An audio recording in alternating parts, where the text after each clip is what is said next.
calling to order the March 5th meeting of the Common Council Executive Committee to order and asking staff to call the roll. President Curry. Here. Vice President Figueroa Cole. Here. Alder Vetiver. Here. Alder Madison. Here. Alder Govindarajan. Alder Conklin. Present. Alder Evers. And Alder Bennett is excused. We have quorum. Thank you, Karen. Next thing before us will be to approve the minutes of our last meeting on February 13th, 2024. Draft minutes are linked in the agenda and available on Legistar. Entertain a motion.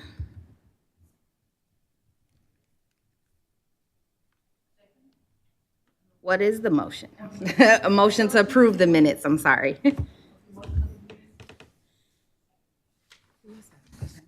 Yes, Alder Govindarajan. And unless I see or hear otherwise, I will assume unanimous consent. All right, not seeing or hearing otherwise, that is the case. Unanimous consent or adoption of those minutes. This takes us to disclose or public comment. We do not have any registrants. So that then takes us to disclosures and recusals. Members of the body should make any required disclosures or recusals under the city's ethics code. Not seeing or hearing any, I will assume there are none, and that will take us into our first item for consideration. Agenda item number 2, Legislative File 82336, Council Policy Retreat Report and Debrief. And I am happy to say we have Abed Thakar of Mosaic LLC here to join us and share a report out of the time we spent together in January.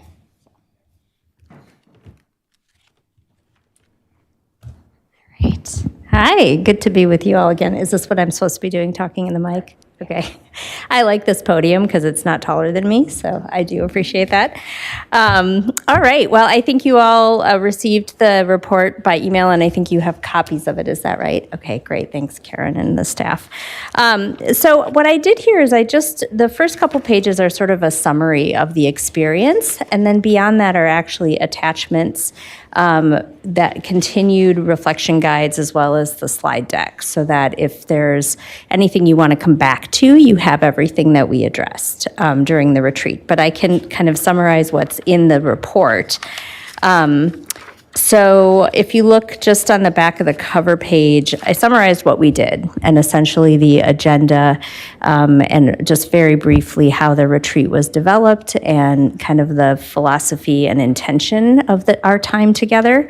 And really the goal was really around supporting alders in beginning to develop or further develop their theory of change around policymaking, and one that's really grounded in values. And that's pretty consistently what I heard from folks when I met with people, is that just finding ways to kind of help the group individually as well as collectively figure out where you want to move forward with various policy areas.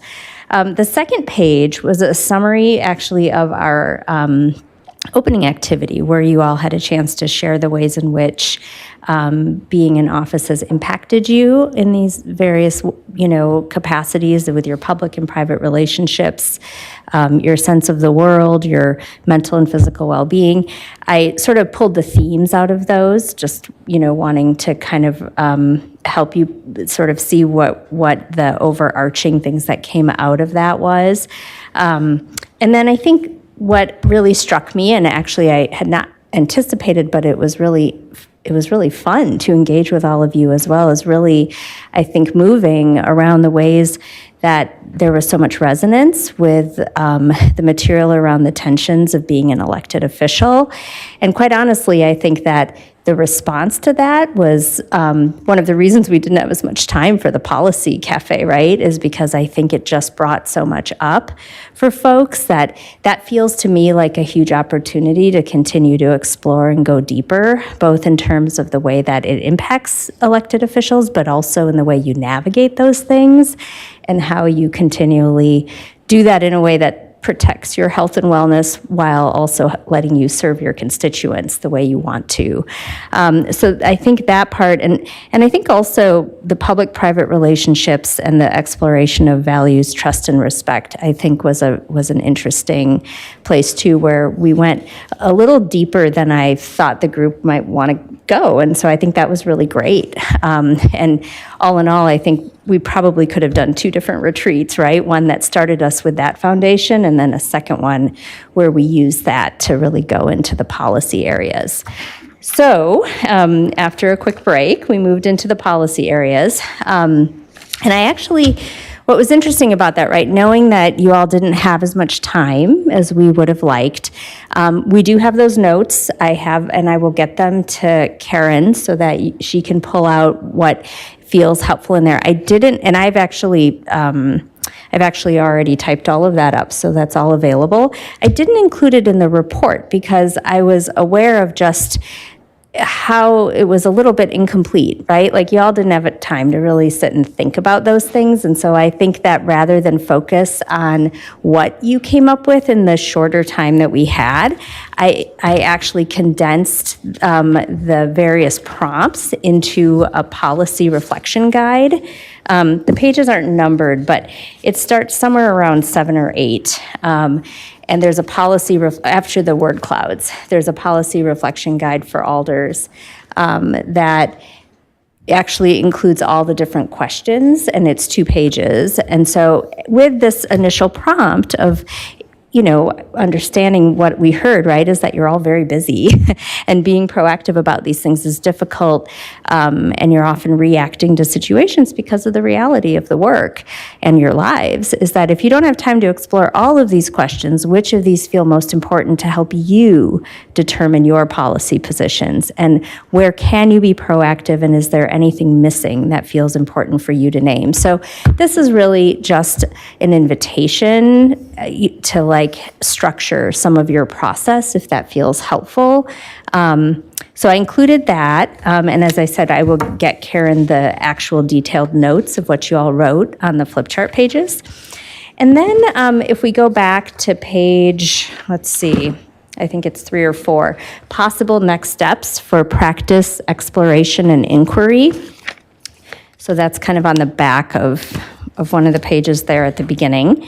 I broke down some possibilities for tools that you might, or processes or practices you might want to continue to explore. So I think really at the core of it is just that work of, and for all of us, right? I mean, before we're even elected officials, continuing to refine our values and thinking about who we want to be when we are trying to be change makers. And so that's the top thing, which is both individual work, but if you have maybe colleagues that you feel like you can have this discussion with, it might be an opportunity for continued dialogue. So I broke it down between possible next steps as individuals, with your constituents, as a group. I think there's some actual really exciting opportunities, right, with your constituents. And I want to say that having been a community organizer and running a planning council for all the years that I did, community engagement is hard. So for you, and community input, right? And so for you to be elected into this role and not necessarily, some of you may have come in with experience, but that isn't a given, that skill set can actually feel help you feel a level of effectiveness in the way that you're interacting with your constituents, creating spaces for them, taking into account the various power differentials that show up in those spaces. So I offer that here as a possible skill set to explore. Even, for example, working with your district in advance before an issue even comes up, to learn about what they're, right? Because some things are going to keep coming up. And so what's the vision? What do your constituents want in that district? Other opportunities for political education. And there's actually an interesting accountability practice that I've seen elected officials offer around their votes, and that when they vote and they know that it was controversial, sending a message out to the community, recognizing the impacts of that, and it sort of trying to talk about the what they were weighing, right, and acknowledging what that was. So there's some interesting options there to explore. And then finally, as a group, the social change ecosystem is actually a really, really, really cool model that could, for you as a group, help you understand like how you're each showing up, like where your skill sets are, where your passions are, and how you can then tap into each other better, right, in this setting. Some other options, power mapping, I think, as an elected official, like really kind of like seeing the ways in which you can better understand like which levers are going to pull which mechanisms, right, for what you want to get done. Nonviolent communication, trauma-informed leadership, one-to-one relational meetings, and again, transformative community engagement tools. And so I just offered some possibilities for what might come next. And these could be possibilities, right, for new alders as they are onboarded. It could be possibilities for you in continued group settings, or in, smaller breakout groups too. So I just wanted to, just based on what I heard you all talking about, I wanted to sort of put forward some of those possibilities. So just the other thing to say is I included the values worksheet that we did at the retreat, as well as your word clouds, which are pretty cool and funny. Thank you. I think humor was one of our agreements, so I'm glad we got there. And then, of course, we have the entire slide deck, which I had sent out right after the retreat as well on January 22nd. So I think that's it from me in terms of what I might say about this. Any questions or clarifications or anything I can offer?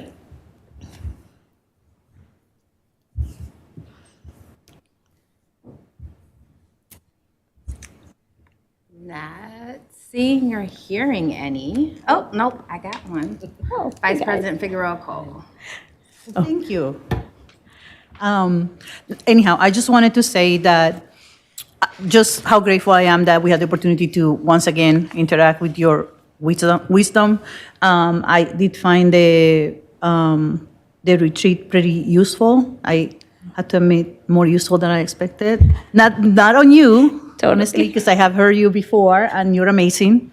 So I was so excited to know that you were going to spend your day with us. But yeah, I mean, there was a lot to process, and I hope that we can make this something part of the ongoing onboarding of elders. I think having a discussion like this 2 months into the job, it would really be helpful, because at the beginning you have like so much training and so much to get caught up on, but just like give new people a couple months to actually then have something like this and be an ongoing experience. So yeah, I mean, I'm always learning something new, and I learn a lot there that day. So just sharing my appreciation for your support and service. Thank you. You're welcome. Thank you. Thank you, Alder. Alder Evers. Yeah, I just want to ditto that, echo that, underscore that. I was really grateful for the workshop.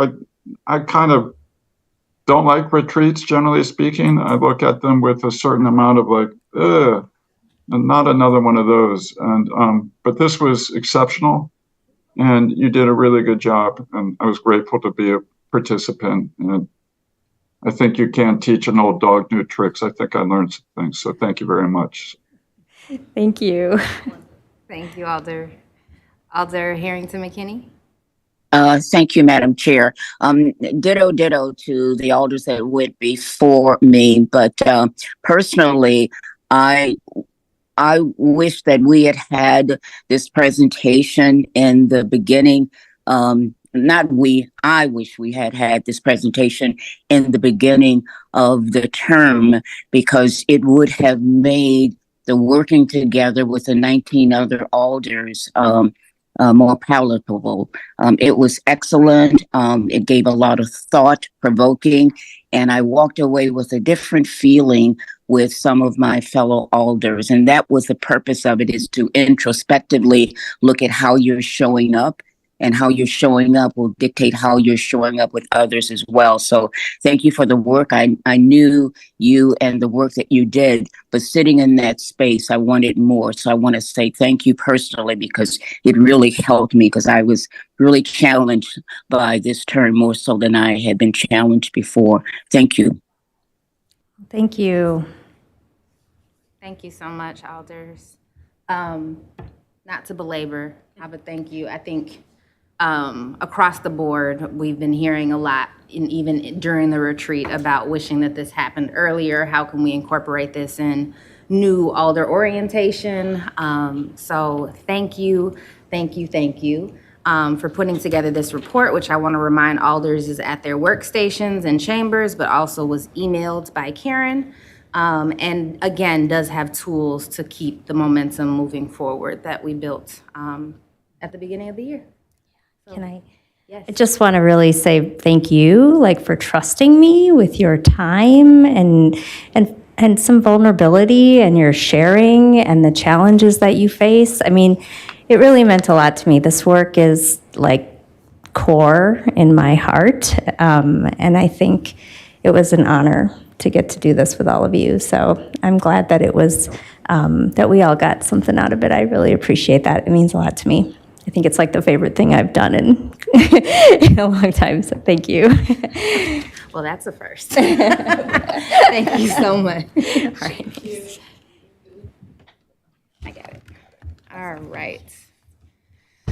That will move us along in our agenda to agenda item number 3, legislative file 81911, amending section 33.13 of the Madison General Ordinances related to composition of the Common Council Executive Committee to modify the process.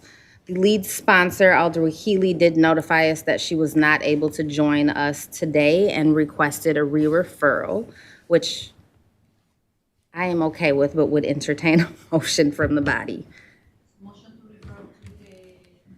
CEC meeting, which I don't have the date in front of me.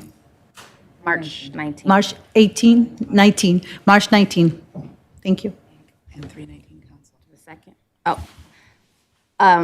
Alder, are you amenable to adding a referral to the March 19th Common Council meeting as well for that item? Absolutely. Okay. Thank you.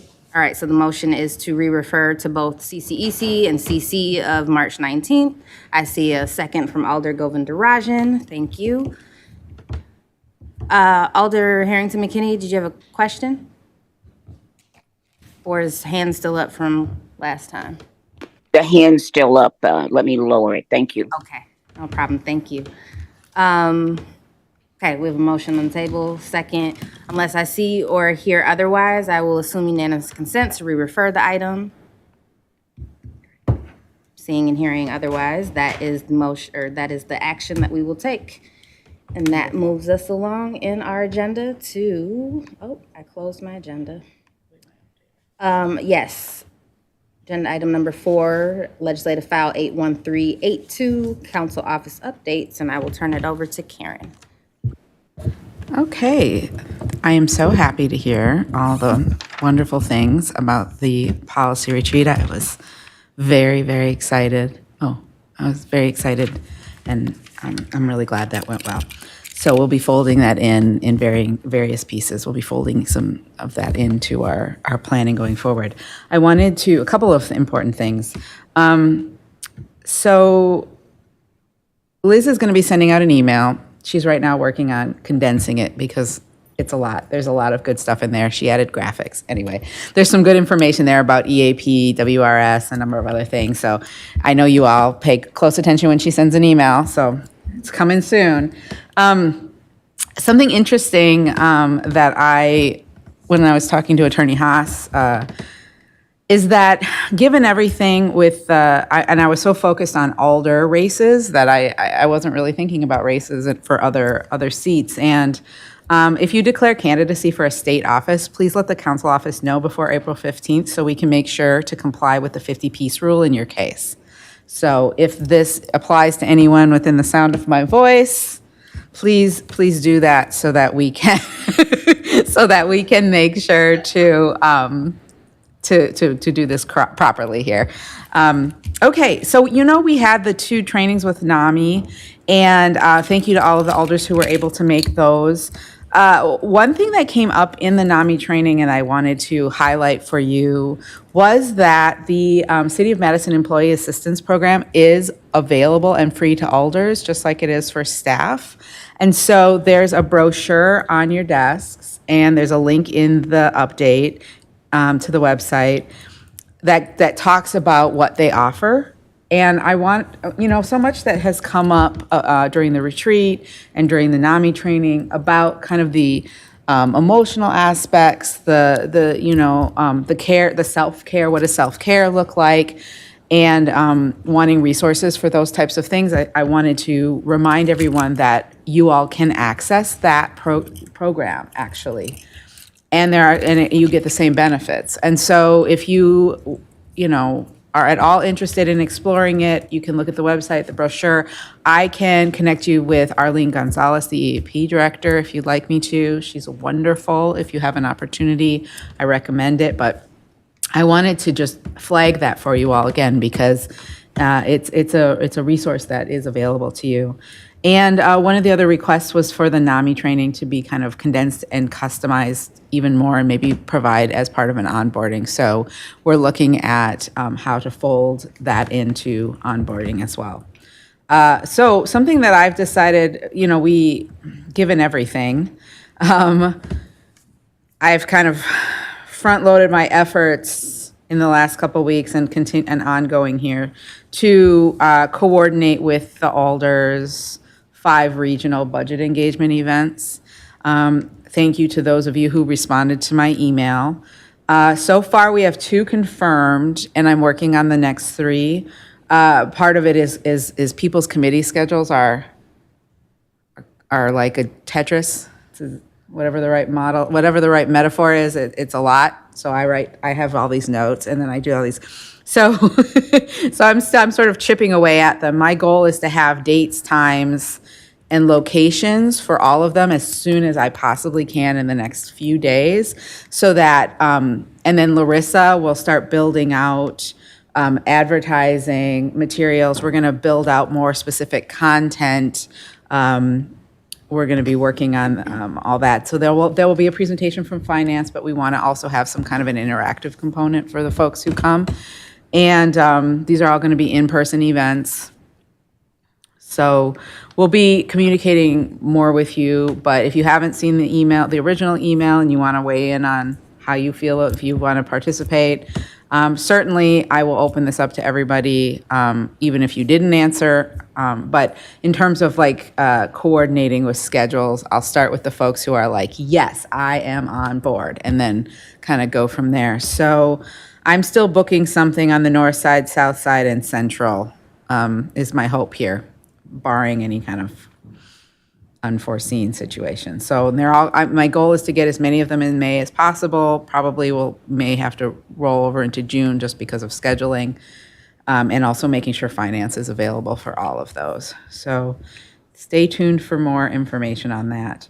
I wanted to flag another training, since this is part of what, folks wanting to have these tools, is Rebecca Hoyt from DCR, the Disability Rights and Services Specialists, has this training on communication. Speaking of what Abba had discussed, nonviolent communication,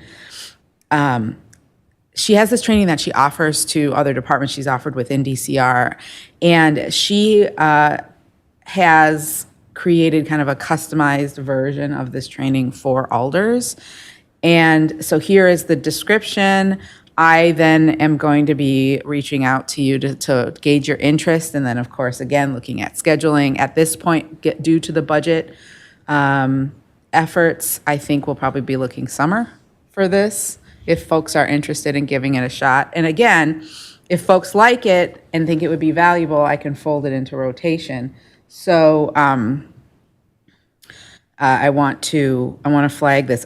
One thing about the budget meetings that I want to be clear about. There have been a few requests for hybrid budget meetings, and I need to just be really clear with everyone that hybrid is not, we don't have a status quo tested and easy official hybrid approach to neighborhood meetings at this time.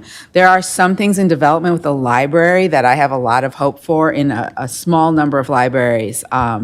Central, Sequoia, and Pinney, untested, brand new. We will be exploring them, especially for folks wanting to have neighborhood meetings. We want to see if this is feasible, but this has not been figured out. And so we're going to do on the ground meetings for this budget cycle, for this budget cycle of budget events. One thing that's been so helpful for finance, producing all these videos, and then the videos from the 213 discussion and the video from this discussion, is that in our promotional materials, we're going to be able to do a lot of clipping and linking and bringing people to the videos that have been produced. And we've also requested some additional materials from finance.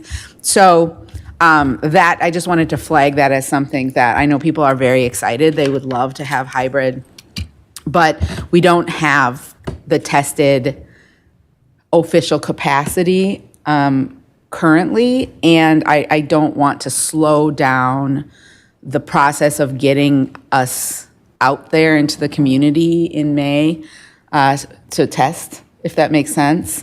And if something pops up as I'm doing this and something, appears and something is just really easy at Central Library to just plug and play and go, of course, we'll explore it. But I didn't want to overpromise. So I just want to be clear about that. I think someone's hand is raised. Do you want to take a question now or then? Oh, let me just finish up.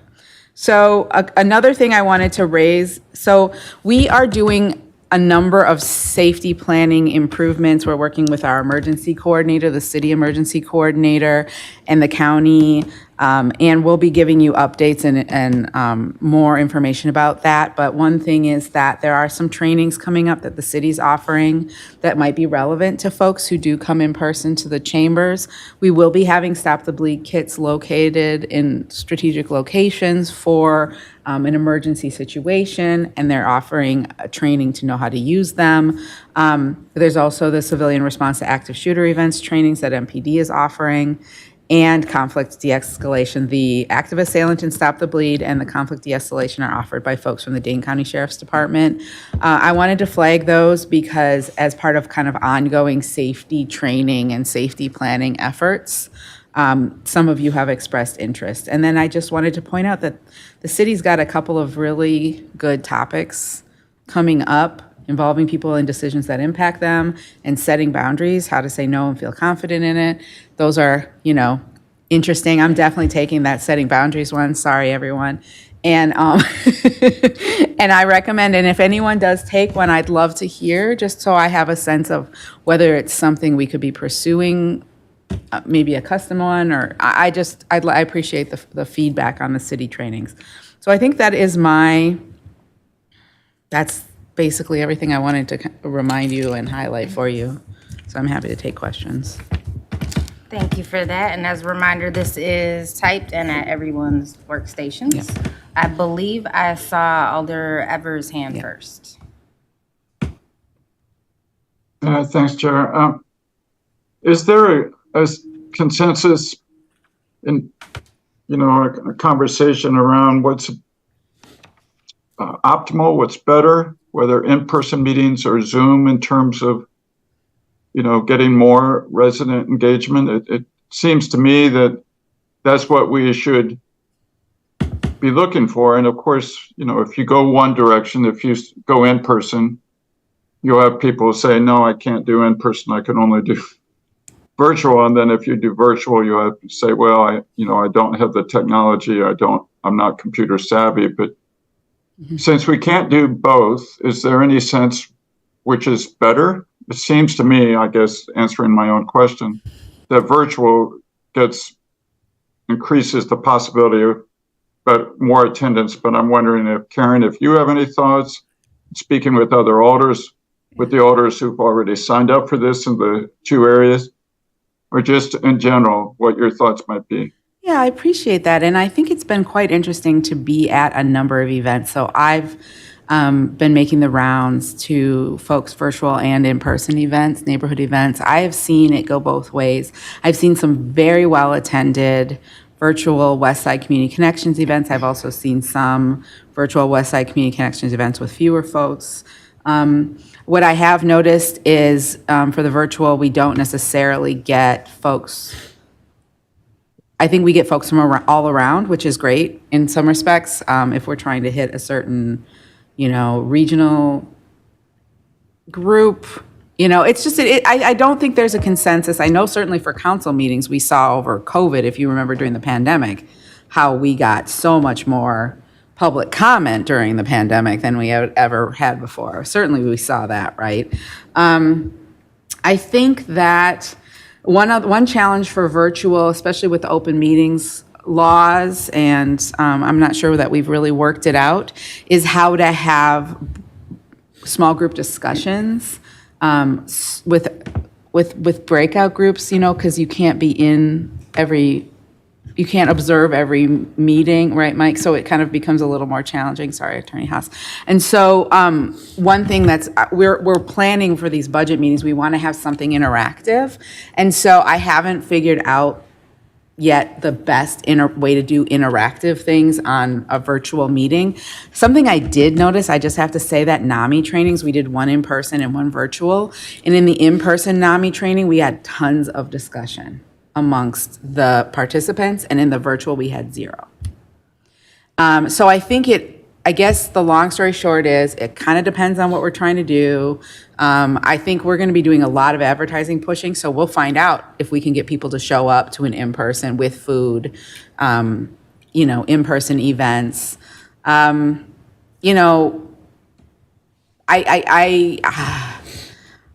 We're relying on finance's goodwill to do the ones that we're doing. A number of the alders requested in person if possible. So if some group of alders really wants to volunteer to make theirs virtual, I won't complain. It's not really satisfying. Sorry, Alder Everson. Yeah, that's all right. All right, Alder Madison? Thank you, Chair. I do think that we should have a virtual one too at some point. But I just wanted to ask about the OWL technology, whether or not anyone knows if any of our local libraries have access to it, or does the city have access to it? OWL follows you around the room. In the meetings that I've been on that are virtual or hybrid, they are the most engaging virtual if there's an OWL in the room. Interesting. I don't know about this. That's just been my experience, having attended a ton of hybrid meetings, especially when we were kind of coming out of COVID. And they're really good for, like, if you have a L-shaped panel, for example, and maybe someone from the panel has to get up and talk. It's just, I don't know. It catches everybody's voice. It catches the right person's voice too. So please, can we get an OWL that we can all borrow for our meetings? Very interesting. Thank you for that, Alder Madison. All right. See any more questions, but I know the use of technology is, we're talking about AI and taking notes in another work meeting I was in, so the possibilities are just growing. Five more suggestions. Thank you. All right. If you all have additional questions, Karen will be here. But I'm going to move us along to future agenda items. Yep.